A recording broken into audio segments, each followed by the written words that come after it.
नमस्कार। कहानी कमल में आपका स्वागत है। आइए आज सुनते हैं उषा कुशवाहा यानी मेरी स्वयं की लिखी कहानी। कहानी शुरू करने से पहले एक छोटी सी रिक्वेस्ट है। किसी भी कहानी की आत्मा या फिर सार कह लीजिए, उसके अंतिम भाग में ही होता है। अतः कहानी को पूरा समझकर आनंद लेने के लिए कहानी को अंत तक जरूर सुने और कमेंट करके बताएं कहानी आपको कैसी लगी। वीडियो को लाइक करें, चैनल को सब्सक्राइब करना बिल्कुल ना भूलें। तो आइए शुरू करते हैं दीपावली स्पेशल एक बेहद भावपूर्ण और शिक्षाप्रद कहानी जिसका शीर्षक है तोहफा। किरण की शादी के बाद की यह पहली दीपावली है। वह बेहद उत्साहित थी। आज उसने पति डॉक्टर कौशिक की पसंद के अनुरूप ही स्वयं की साज श्रृंगार किया है। गोल्डन कलर के जरीदार काम किया हुआ मैरून कलर की साड़ी, उसके मैच का डिजाइनदार ब्लाउज और उससे मैच करता ज्वेलरी।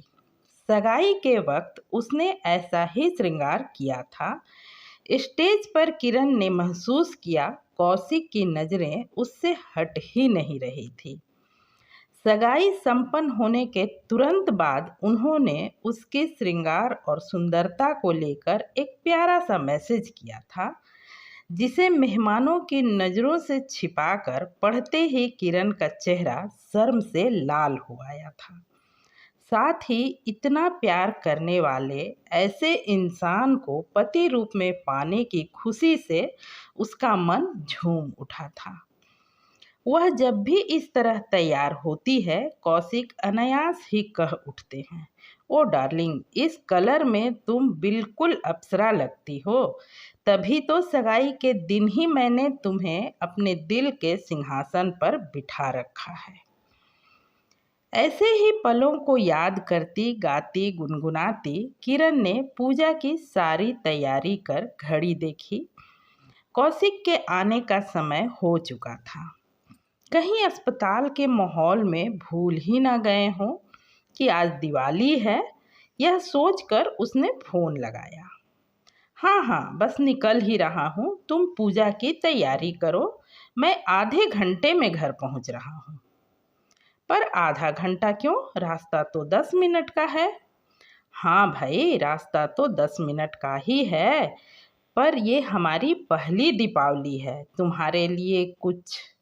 अरे नहीं, गिफ्ट उफ्ट की चिंता छोड़िए, आप तो बस जल्दी घर आ जाइए। पूजा वक्त पर होना चाहिए।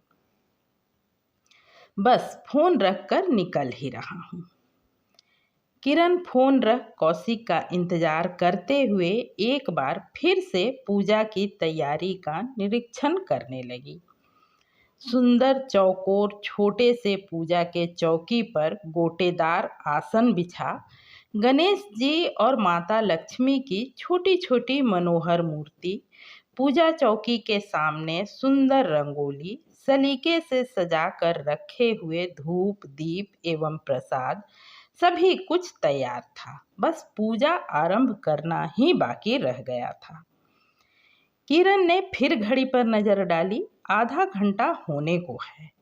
वह आहिस्ते से पूजा रूम से निकल बाहर बरामदे में आकर खड़ी हो गई। आसपास के सजावट को देखने लगी, पर उसका ध्यान सामने के सड़क पर ही लगा रहा।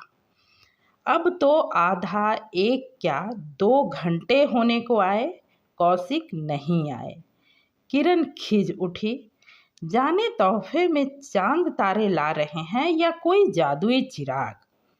सभी के दरवाजे पर दीप जल चुके थे, लोग पटाखे चला रहे थे, बच्चे फुलझड़ियां हवा में लहरा रहे थे।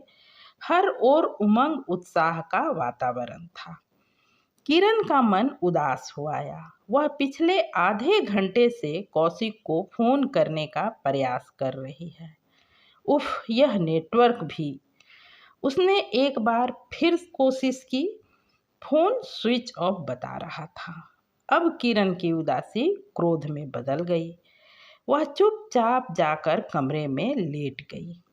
कुछ देर यूं ही करवटें बदलती रही। एकाएक उसे ख्याल आया कहीं कौशिक के साथ कोई अनहोनी, और वह हड़बड़ा कर उठ बैठी। उसने सीधे अस्पताल का रुख किया। रात के 10 बज चुके थे। किरण ने बाहर सड़क पर आकर देखा, पटाखे चलाने वाले बच्चे अपने अपने घरों को जा चुके थे। बाहर इक्का दुक्का लोग ही नजर आ रहे थे। घरों के बाहर जलाए गए दीप कुछ तो बुझ चुके थे, कुछ टिमटिमा रहे थे। बस बिजली द्वारा की गई रोशनी और झालरें ही चमक रही थी। अस्पताल पहुंचने पर किरण को जानकारी हुई कि डॉक्टर कौशिक निकलने ही वाले थे। एक सीरियस पेशेंट आ गया जिसका तुरंत ऑपरेशन करना अति आवश्यक था। वैसे उनकी ड्यूटी खत्म हो चुकी थी, पर उन्होंने रुक कर ऑपरेशन करने का निर्णय लिया, जो अब तक चल रहा है। किरण ऑपरेशन थिएटर की ओर बढ़ गई। वह पहुंची ही थी कि कौशिक दरवाजा खोल बाहर आए, जिन्हें देखते ही वहीं इंतजार में व्याकुल बैठे एक वृद्ध दंपति तेजी से उनकी ओर बढ़े। कौशिक ने प्रसन्नता भरी आवाज में कहा, अब चिंता की कोई बात नहीं, ऑपरेशन सक्सेस रहा। यदि आज ऑपरेशन नहीं हो पाता तो। इतना सुनते ही दोनों भर्राई आवाज में उन्हें दुआएं देने लगे। तभी कौशिक की नज़र किरण पर पड़ी। वे जल्दी से उसकी ओर लपकते हुए बोले, सॉरी किरण, मैं समय पर घर नहीं पहुंच पाया। कौशिक की बातों से किरण का परिचय जान वो वृद्ध दंपति किरण की ओर पलटे और जी भर कर दुआएं देने लगे। भगवान तुम्हारी हर मुराद पूरी करे बेटी, तुम्हारा सुहाग अमर रहे, तुम्हारे जीवन की हर रात दीपावली सी रोशन हो। आज के दिन तुमने अपने पति को अस्पताल आने दिया। हम कई जगह गए पर डॉक्टर छुट्टी पर थे। आज यदि तुम्हारे पति मेरे बेटे का ऑपरेशन नहीं करते तो रोशनी की इस रात को मेरे घर का इकलौता चिराग बुझ जाता। तभी नर्स ने आकर पेशेंट को वार्ड में शिफ्ट किए जाने की सूचना दी। दोनों वार्ड की ओर दौड़ पड़े। कौशिक किरण के नज़दीक आते हुए बोले, माफ़ करना प्रिय, आज मैं तुम्हारे लिए कोई तोहफा भी नहीं ला पाया। किरण ने प्रेम भरी निगाहों से कौशिक को देखते हुए कहा, कौन कहता है कि आपने मुझे तोहफा नहीं दिया? आपकी कर्तव्य निष्ठा के कारण आज इन बुजुर्गों ने सच्चे दिल से जो दुआएं दी है, उसकी बराबरी खरीदे गए किसी भी तोहफे से कभी नहीं हो सकती। कौशिक ने आदर भरी दृष्टि से अपनी पत्नी की ओर देखा। दोनों मुस्कुराते हुए घर की ओर चल दिए। समाप्त। कहानी पसंद आई हो तो लाइक करें, दोस्तों में शेयर करें, कमेंट करके बताएं कहानी आपको कैसी लगी। चैनल को सब्सक्राइब करना बिल्कुल ना भूलें। पूरी कहानी सुनने के लिए दिल से धन्यवाद।